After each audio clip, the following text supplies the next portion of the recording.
As I say, the picture of the Messiah in the Old Testament was a vast complex of ideas come together in a promised figure.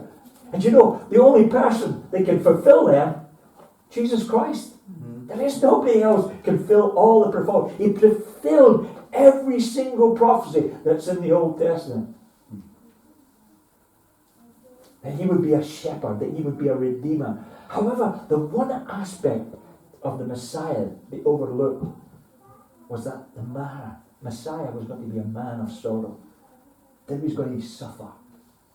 Writing in the years after Jesus' earthly ministry, when the cross and the resurrection were all over and done, the New Testament writers point people to the Old Testament prophecies of the Messiah. They drew people's attention to the prophecies of the Messiah, particularly Isaiah 52 and 53, which showed that the servant of the Lord would bear the sins of the people, and that he would be despised and rejected and smitten by God. Psalm 22, if you read it, also reads like an eyewitness account of the crucifixion. But in the centuries before Jesus, the rabbis would never have applied these prophecies to the Messiah. You know, in Isaiah or in the Psalms to the Messiah, they would have thought they were referring to the nation of Israel as going through the suffering. They would see it the Messiah suffering. They would see it as the nation of Israel. So when Jesus began to use the Old Testament prophecies to teach his disciples what it meant for him to be the Messiah, they were shocked. This is quite some teaching. They had to take all this in. Don't forget, they're not expecting the suffering Messiah, but a victorious one who would come charging in on that big white horse and overthrow the Romans. They were certainly not expecting him to suffer and to die. Plus, they must have thought to themselves, if the Messiah is going to suffer, what does that mean for us? If you think about it, what does it mean for us? And they must have been thinking, hang on a second, I was pretty confident the Messiah is going to lead us into victory. But this looks like he's talking about dying here. And if he's going to die, what does that mean? Are we going to have to die as well? So you can just think of how they would be seeing what was being said to them. And in verse 32, he spoke plainly about this. And Peter took him aside and began to rebuke him.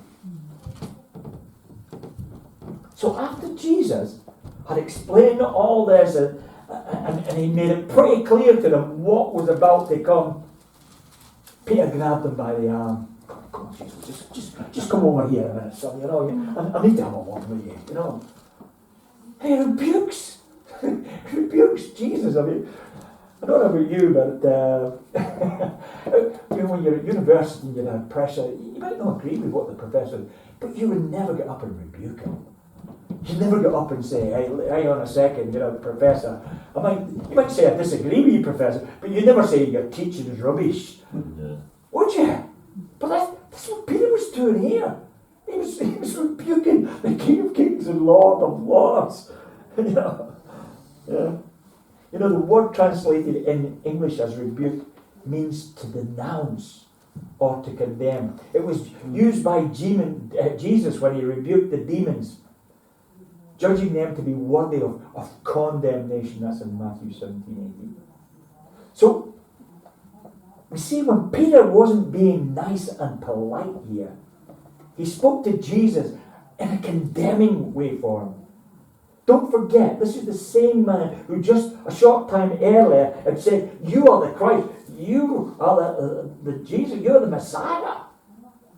And Jesus said, blessed are you, Simon Bar-Jonah. And what was Peter's rebuke? Well, Matthew tells us. Peter said, far be it from you, Lord. This shall never happen to you. Well, why was it not going to happen to him? Because Peter was going to stop it, or so he thought. He had decided, I'm not going to let this happen to you, Lord. You can't die. And when What did Jesus say to him?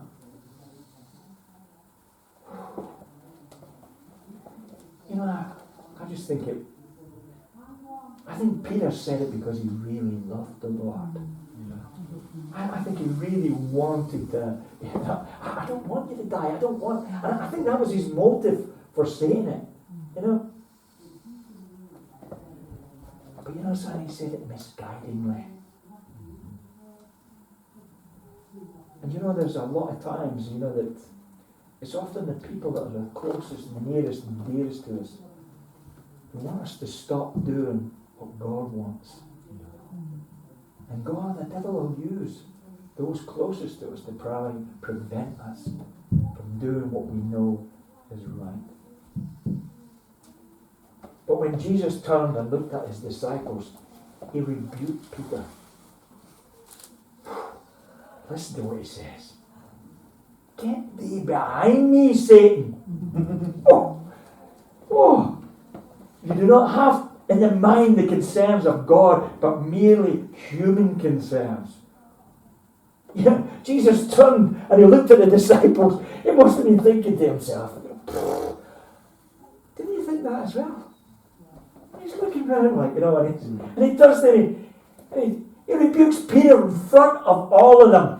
Get thee behind me, Satan. I tell you what, that must have been a bit of a shock for old Peter when he called that. Don't forget, just a few verses earlier, he was the one that was saying, you are the Christ. And Jesus, blessed are you, Peter. Oh, what a man. Only my Father could have given that to you, And he was getting praised, and he must have been on a high. And then he gets called Satan. He gets called the devil. And I believe it was because Peter presented to Jesus the same temptation that the devil brought to Jesus in the wilderness. Yeah. Again, the devil took him to a very high mountain and showed him all the kingdoms of the world and all their splendor. All this I will give to you, he said, if you will just bow down and worship me. And Jesus said to him, away from me, Satan, for it is written, worship the Lord your God and serve him only. That's Matthew 4, 8 to 10. Here we see that the devil tempted Jesus to take the easy route. All you need to do, you can have all this. You don't need to go to the cross. You can just take it easy. Just one little bow. There's nobody looking. Don't worry. Nobody can see. Nobody's going to know. You just take the easy route. You don't need to go to that cross. Don't be daft, Jesus. All you need to do is and I'll give you it all. And then Jesus, when he said, get thee behind me, Satan, and he told him to go. The devil, when he left Jesus, it tells us in Luke's Gospel, he only left him for a time, until the opportune time. And I believe this is the opportune time that he's talking about. He would use Peter to tempt Jesus in the same way, to take a less drastic course of action. And Peter was not thinking about the purposes of God, but was rather following his own natural feeling, his own desires. And we can either be mindful of the things of God or the things of men. And Jesus was basically saying to Peter, Peter, you can look all things God's way, or you can look at things man's way. And there's a big difference between godliness and godlessness. The godly person is concerned by the things of God, but the godless person couldn't care less. They are preoccupied with the things of this world, what this world is all about, all that you need. And we need to be asking ourselves the question, are we seeking the things of men, or are we seeking the things of God? Are we seeking first his kingdom, or do we have other things that take precedence in our life?